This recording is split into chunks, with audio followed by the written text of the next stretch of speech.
Turn it up now. Just turn us up loud. Don't text and drive. Energy Transit. Energy Radio. So, Mr. Nash Donna. Yeah. Came out, did the Donatella EP. Yes. It was a whole... tuseme tu ilikuwa Hollywood kwa sababu sijaona Mkenya amelaunch album yake hivyo. Tuseme tu kweli. EP. Nani not an album, sawa, it's an EP. EP. Yeah, which makes it even more. Which makes it even more interesting. Yes. Kwa sababu album ndo pesa inarushwa ndani. Yeah. But this one had the A-list celebrities. Yes. Mimi naibu tu kufika bei. But ni sawa.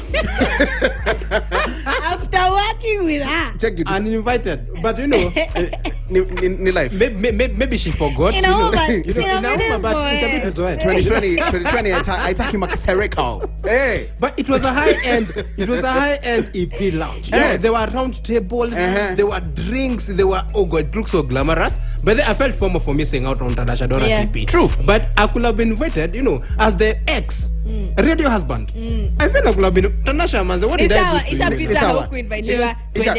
to you? So word on the street came out that the EP launch wasn't as everybody expected it to be. Yeah. Because she's done a couple of tracks. She did Radio that we just played featuring Barack Jacuzzi. She did the one with Mbosso where she did a bit of French here and there. And then now we had the release of all the other acts. Calligraph Jones was in the building. I saw Nadia alikuwa pale ndani. Lakini sasa Wakenya wakaamua hii EP bana haijashika. They're not feeling the vibe. But you know what? Let's not talk about that. Let's talk about the biggest issue in the room. Mr. Diamond Platnumz. The elephant in the room. The elephant in the room. Mr. Diamond Platnumz. Not the lion. Bro, wewe huwezi oa mtu wetu alafu uanze kupretend ni kama exists. We just need to put it out there. I feel like it was a bit disrespectful. First of all, him to not even be there for the EP launch.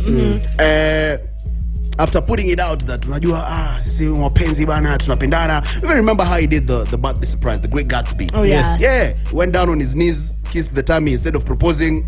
Tulikutoa Max hapo. By the way, wacha tutuseme kweli. Gangster points gone. We sisi hatukuiti Simba. We're not calling you Simba anymore. Yeah, now wewe ni panya. Hii vitu unafanya hapa. We don't want. Yeah. So he knelt down, aku propose. Yes. EP launch wasn't there. Yes. Reason given out. A family comes first. Oh, unajua kulikuwa na family issues nene. And then they had time to watch it on TV. Yeah. Watch on What TV? TV. Yeah. Hii ni kama kukosa wedding yako. Umeshaenda down the aisle, alafu unaambia babes, cheki. I'll just watch nikae mtani nitauchia kutoka TV venye tunaona. I felt so bad. I'm not gonna lie. I felt so bad. Yes. It's not my relationship or it's not even my place to have that conversation about, but I felt like it was a bit disrespectful. I did. Yeah.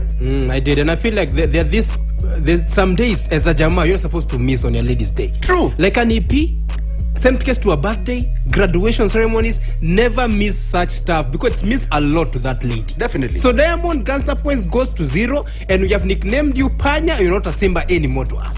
That's Simba tumetupa. You can't do that to our Okech. Yes. Yes. We'll be back in a second to chambua this situation. Energy Transit. Energy Transit. Energy Transit. Here's what you